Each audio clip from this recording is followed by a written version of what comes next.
¿Cómo están, chicos? ¿Qué tal? Qué gusto. Estimados alumnos, Colegio Genes.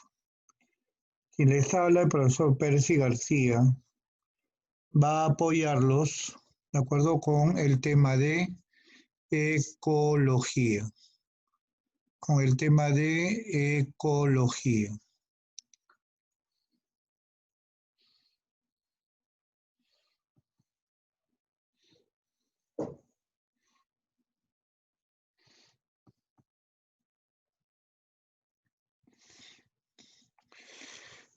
Ecología es un capítulo bien extenso.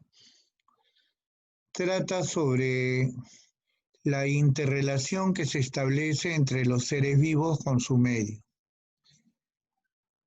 El padre de la ecología es el alemán Haeckel, Ernesto Haeckel. La unidad de la ecología se le conoce como el ecosistema, ¿no? Ecosistema, es la unidad de la ecología. Hay ecosistemas terrestres, hay lo que son ecosistemas acuáticos, terrestres. ¿Está bien? El ecosistema tiene dos componentes. El componente vivo, llamado biocenosis, hablar sobre la flora, sobre la fauna, y el componente no vivo, conocido como el biótopo, hablar sobre el suelo, hablar sobre el agua, la nubosidad, la luz solar. ¿Está bien? En base a estos factores abióticos, los seres vivos, en este caso las plantas, por ejemplo, según la luz solar, se clasifican en heliófilas y hesiófilas. Una planta heliófila desarrolla en luz intensa las enredaderas. Una hesiófila desarrolla con poca iluminación. Son las famosas plantas de sombra. Ejemplo, el musgo. Según la temperatura corporal, ¿de acuerdo? Corporal, los animales pueden ser homeotermos, poiquilotermos, heterotermos. Un animal homeotermo es un animal de sangre caliente. Tenemos a las aves y a los mamíferos. Poiquilotermos son de sangre fría. Peces, anfibios y reptiles. Los heterotermos son homeotermos que disminuyen su temperatura corporal para entrar en un estado de letargo y poder descansar. Si este letargo ocurre en verano, llámale estivación. Ejemplo, muchos roedores que viven en el desierto. Si este letargo ocurre en zonas frías en invierno, a eso llámale con H hibernación. Se aprecia en los osos, por ejemplo.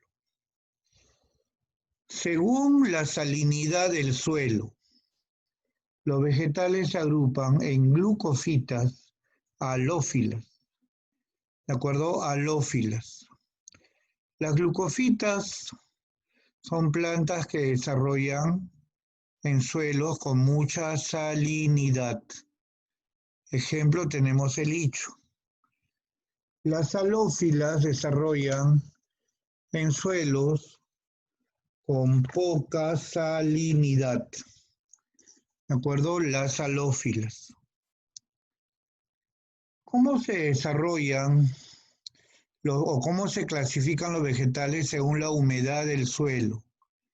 Hidrófilas viven en suelo húmedo, ¿de acuerdo? Mesófilas en suelos normales, xerófilas en suelos secos. Según la salinidad del agua, hay animales, en este caso peces catádromos y anádromos. Los peces catádromos son aquellos peces, ¿de acuerdo?, que desarrollan ¿en dónde? En los lagos en agua dulce o en los ríos y desovan en el mar. Ahí tienes como ejemplo un pez de cuerpo alargado llamado la anguila. Los anádromos, lo contrario, viven en el mar, pero para colocar sus huevos, para desovar, nadan contra la corriente y desovan en los ríos. Ejemplo, el salmón. Salmón. Con respecto al hábitat, ¿qué es el hábitat? Es el lugar donde vive un individuo. Ejemplo, el hábitat del león es la sabana africana. En cambio, el nicho ecológico es la función que desempeña el ser vivo en su hábitat. Y esa función relaciónalo con alimento. ¿Cuál es el nicho ecológico del león? Ser un carnívoro y que vive en la sabana africana. O sea, si quieres dar ejemplo de nicho ecológico, tienes que decir de qué se alimenta y además hacer énfasis en el hábitat. Población. Conjunto de individuos de la misma especie. Se reproducen entre sí. ¿Cuál es la población? Un ejemplo, la población de tapires, de acuerdo, localizados en Cajamarca, observados en el año 2019. Eso recién es un ejemplo de población, ¿de acuerdo? De población. La dinámica de poblaciones son cambios que ocurren en el número de individuos de una población. Significa que una población puede crecer, una población puede disminuir. Cuando la población crece gracias a dos factores, natalidad e inmigración. Cuando la población disminuye gracias a otros dos factores, mortalidad y emigración. Hay una fórmula conocida como la tasa de crecimiento poblacional. ¿Sí? Es igual a la suma de la natalidad más la inmigración menos la suma de la mortalidad más la emigración. Esa fórmula preguntan en los exámenes de admisión.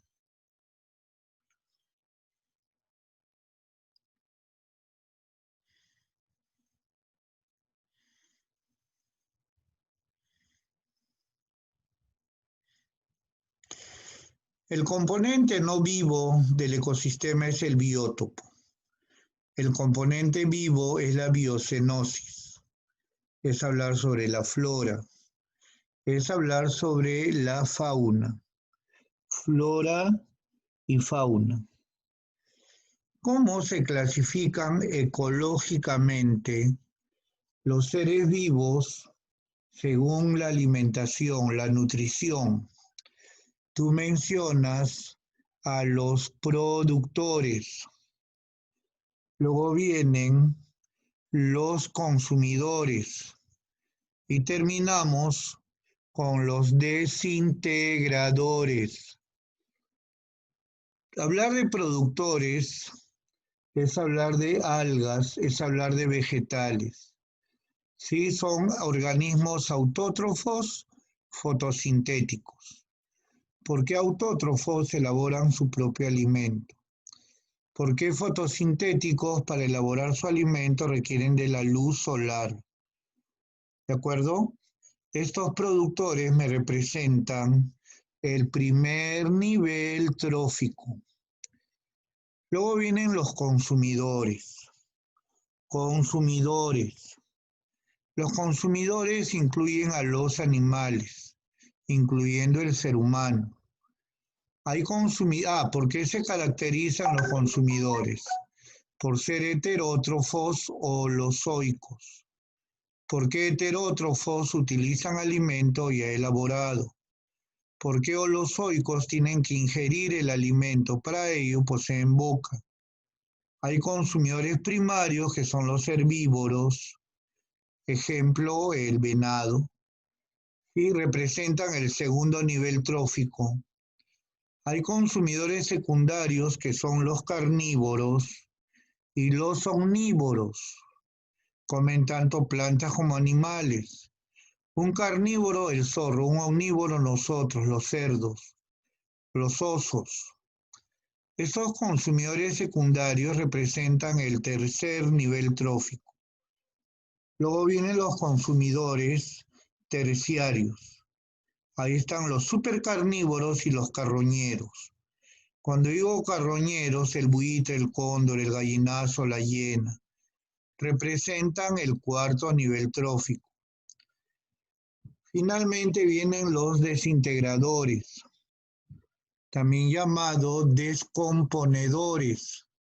Son los que desdoblan la materia orgánica para convertirla en materia inorgánica. Las proteínas la convierten en minerales. ¿Está bien? Ahí tienes como ejemplos a las bacterias y a los hongos. Bacterias y hongos viven en el suelo. Los ciclos biogeoquímicos pueden ser sedimentarios, pueden ser gaseosos. La que siempre preguntan en un examen de admisión es el ciclo del nitrógeno. Es la que siempre viene. El nitrógeno atmosférico, fórmula N2, se localiza en la atmósfera. Ese nitrógeno atmosférico luego se dirige al suelo. A eso se le llama la fijación del nitrógeno. Lo realizan unas bacterias que hay en el suelo, conocido como el Rhizobium. Luego, el nitrógeno atmosférico en el suelo, mediante otras bacterias, se convierte en amoníaco. A ese proceso se llama la amonificación. Un ejemplo de amoníaco, la fórmula, el NH3. No, es la fórmula del amoníaco.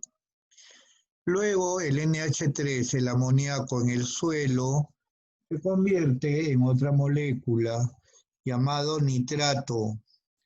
A eso se llama la nitrificación. También lo realizan bacterias que hay en el suelo. Recién bajo la forma de nitrato de NO3, las plantas, o sea, los productores, lo van a poder absorber. A eso se llama la asimilación. Pero no todo el nitrato va a ser absorbida por las plantas. Parte del nitrato otra vez se convierte en N2, en nitrógeno atmosférico. Y a eso se le conoce como la desnitrificación. También lo realizan las bacterias desnitrificantes. Hay varios ciclos, si te das cuenta.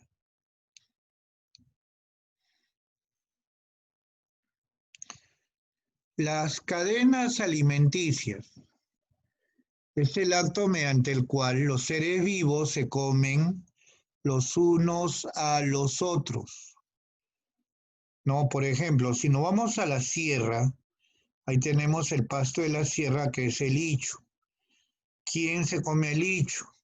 La vicuña. La vicuña, el zorro andino, también llamado atoco. Y los restos del zorro, el cóndor se lo come. Ese es un ejemplo de cadena alimenticia. Relaciones entre los seres vivos. Cuando se juntan seres vivos de diferente especie, estamos hablando de las relaciones interespecíficas. Se juntan individuos de diferente especie. Hay varios tipos: neutralismo, competencia, mutualismo.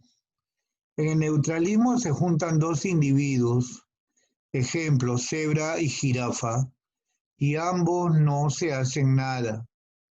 ¿Por qué? Porque el alimento en ellos es diferente. ¿Qué come la cebra? ¿Qué come la jirafa? Competencia. El león por ejemplo, el leopardo. Ambos son felinos, son de diferente especie. Se disputan la misma presa. Ambos se perjudican. ¿De acuerdo? Mutualismo. Este tipo de asociación es obligatorio, en la cual se juntan dos individuos de diferente especie y ambos se perjudican, y ambos se benefician. Ejemplo, la mariposa y el néctar de una flor, o el colibrí y el néctar de una flor. Otro ejemplo, el líquen, que es un ser vivo formado por la asociación inseparable de un alga y de un hongo. Alga y hongo.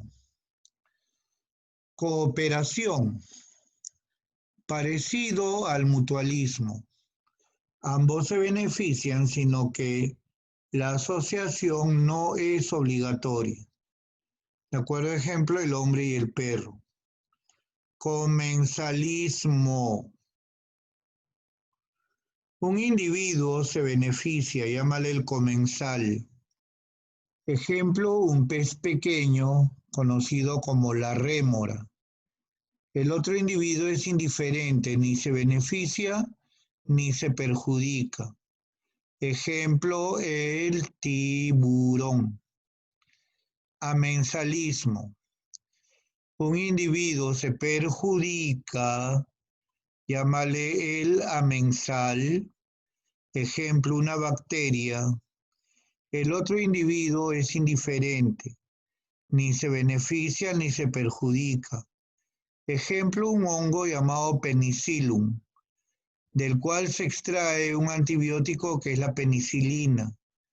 Esa penicilina destruye a la bacteria.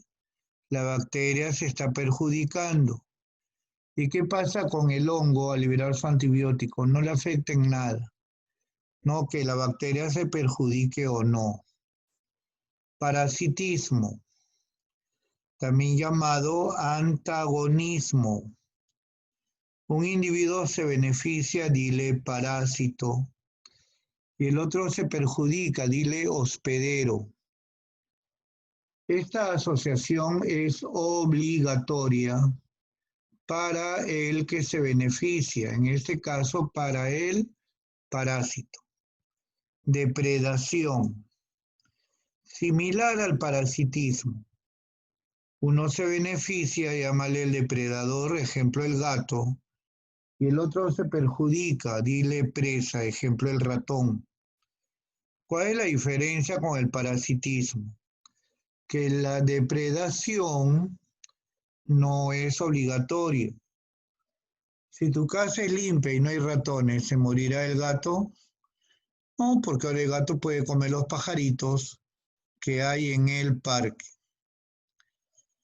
Relaciones intraespecíficas. Es cuando se juntan individuos de la misma especie. Hay varios tipos. La que siempre viene en el examen se le conoce como la sociedad, también llamado asociación estatal. Se presenta en hormigas, por ejemplo, ¿no? Comegenes también en las termitas, como también se le llama. ¿Qué pasa con las hormigas? Ellos dividen su trabajo en grupos. A esos grupos se le llaman castas. La migración también es una asociación intraespecífica. Se juntan individuos de la misma especie, por ejemplo los salmones cuando migran, para dirigirse de un lugar a otro. Compensación consiste en el cuidado de crías propias y ajenas. Ejemplo, los pingüinos. Las hembras son los que buscan alimento. Los machos incuban huevos y protegen a las crías. Si un pingüinito se extravía y no pasa ni 2 minutos, 3, el pingüinito muere congelado. Ahí mismo se aparece otro macho que no es su papá y lo protege, lo cuida, lo adopta. Y así podemos hablar de varios tipos de asociación intraespecífica. Justo no lo que habíamos conversado hace un rato. El hábitat es el lugar donde vive un individuo, una especie.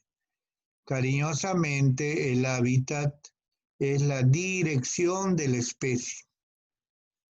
Nicho ecológico es la función que desempeña el ser vivo en su hábitat.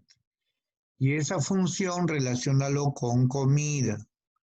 A ver, repasemos el ejemplo anterior. ¿Cuál es el hábitat del león? La sabana africana. ¿Cuál es el nicho ecológico león? Ser un depredador y que vive en la sabana africana. ¿De acuerdo? A ver, otro ejemplo. ¿Cuál es el hábitat del conejo? La pradera. ¿Cuál es el nicho ecológico del conejo? Ser un herbívoro y que vive en la pradera. Cariñosamente, el hábitat es la dirección de la especie. Cariñosamente, el nicho ecológico es la profesión de la especie. Profesión de la especie. Sucesiones. Sucesiones ecológicas. ¿Qué es una sucesión ecológica? Es la transformación de un ecosistema a través del tiempo. Si este ecosistema se originó de un lugar donde antes no hubo vida, estamos hablando de una sucesión ecológica primaria. Pero ¿qué pasa si el ecosistema se originó de un lugar donde antes hubo vida? A eso tú llámale sucesión ecológica secundaria.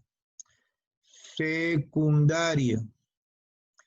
Una vez en la Universidad San Marcos, en el examen de admisión, preguntaron lo siguiente: si los pantanos de Villa, que quedan en Chorrillos, con el tiempo se convierte en un desierto, el pantano, que es un ecosistema, se está convirtiendo en otro ecosistema, estaríamos hablando de una respuesta a sucesión ecológica secundaria. Secundaria. Lo que viene a continuación es Ecología parte 2. Ecología parte 2. Es hablar sobre las áreas naturales protegidas en el Perú. Seguro que lo han visto en el curso de geografía, pues en biología también lo piden. Es mencionar, ¿de acuerdo? Es hablar, por ejemplo, sobre el CERNAMP, que pertenece al gobierno peruano. Es el que controla, dirige todas las áreas naturales protegidas, acompañado del SINAMPE. SINAMPE, siempre acompaña al CERNAMP. Las áreas naturales protegidas comprende todo lo que estás mirando. Reservas nacionales, parques nacionales, bosque de protección, cotos de caza, reservas comunales, reservas paisajísticas, santuarios históricos nacionales, refugio de vida, zona reservada. Ahora, ¿qué es lo que San Marcos pide en su examen de admisión? No es todo. Solo te piden biología, parques nacionales, reservas nacionales, santuarios nacionales y por ahí santuarios históricos. Solamente eso, santuarios históricos. Los parques nacionales son áreas extensas, intangibles. ¿Qué significa intangibles? Está prohibido la caza, la pesca, la tala, construcción de represas, de carreteras. Está prohibido todo. El parque nacional más antiguo, ¿de acuerdo? Queda en Cajamarca. Se llama el Parque de Cutervo. ¿Cuál es su atractivo? Unas cuevas en donde viven unas aves nocturnas, llamados los guácharos. Guácharos, nombre científico de esta ave nocturna, Steatornis peruvianus. El Parque Nacional de Huascarán queda en el departamento de Ancash. Ahí se localiza la Cordillera Blanca. Ahí se encuentra el nevado tropical de gran altura, el Huascarán, 6.768 metros. Este Parque Nacional de Huascarán protege una laguna que queda por ahí, la laguna del Yanganuco. Yanganuco. El Parque Nacional Tingomaría se localiza en el departamento de Huánuco. Este parque nacional contiene una hilera de montañas, de cerros, en cuya superficie se aprecia la silueta, ¿sí?, de una mujer que está durmiendo, la Bella Durmiente. Además, en este Parque Nacional de Tingomaría se realiza el cultivo ilegal de coca. Cultivo ilegal de coca. Tingomaría. Parque Nacional Cordillera del Cóndor. Se localiza en Amazonas, frontera con el Ecuador. En este parque nacional, sí, hay muchas comunidades nativas. Por ejemplo, los jíbaros, los machiguengas. Además, en este parque se llevó el conflicto entre Perú y Ecuador, segundo gobierno de Fujimori, la guerra del Cenepa. Y así podemos hablar, por ejemplo, Cerro de Amotape, se localiza entre Tumbes y Piura, que protege al cocodrilo de Tumbes, al mono coto de Tumbes. Esos son los parques nacionales. Las reservas nacionales, al igual que el parque, son áreas extensas, pero tangibles. Se pueden utilizar algunos de sus recursos, pero siempre bajo el control del gobierno peruano.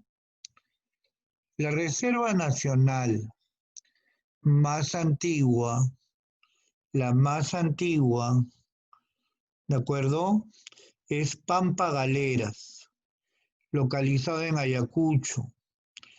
Es el sitio en donde se protege a un tipo de auquénidos conocido como la vicuña.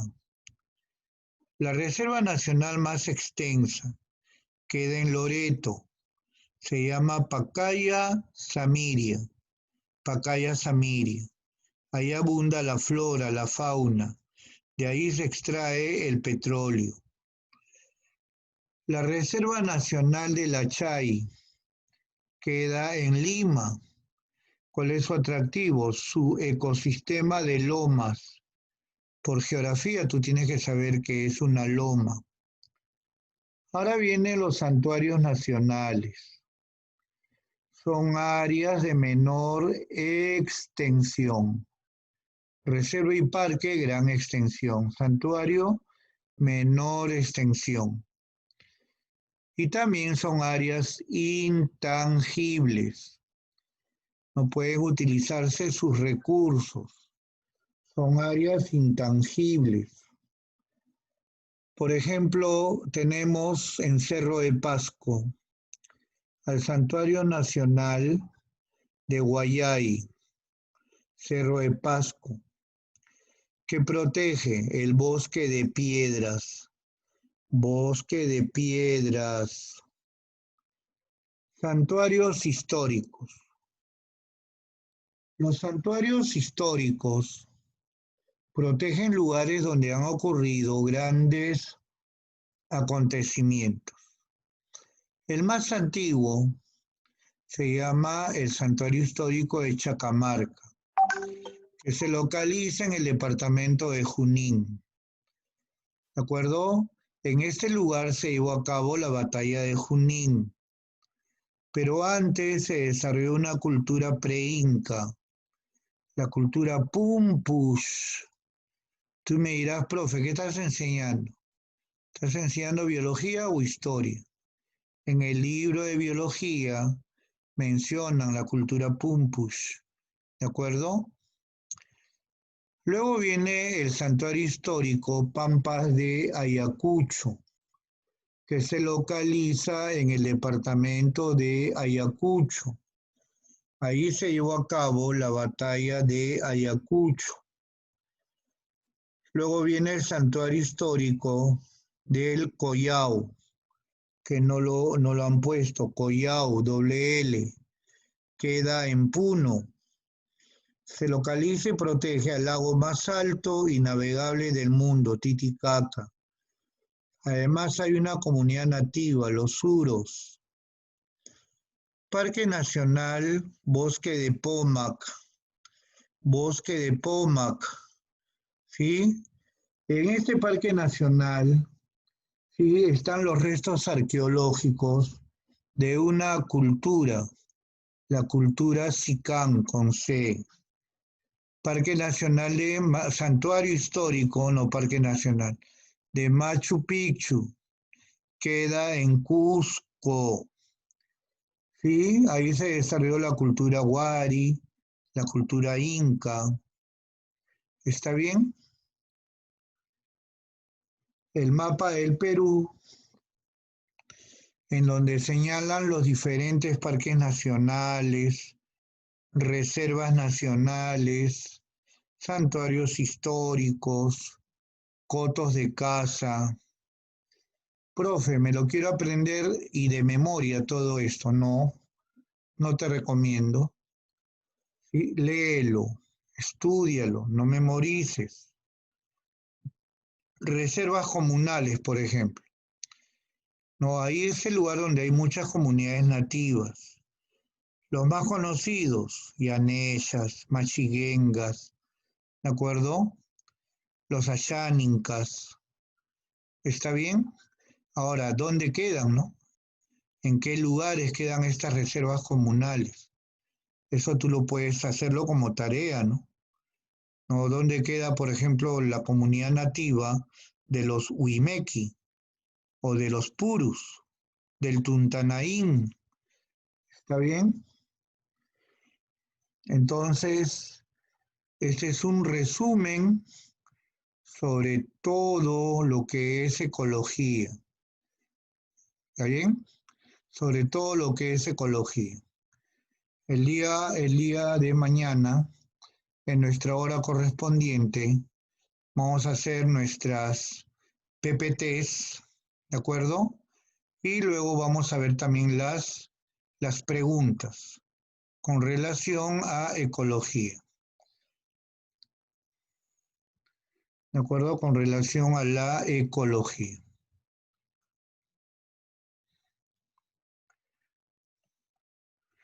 Me despido y nos vemos, ¿de acuerdo? El día de mañana. Hasta luego, chicos.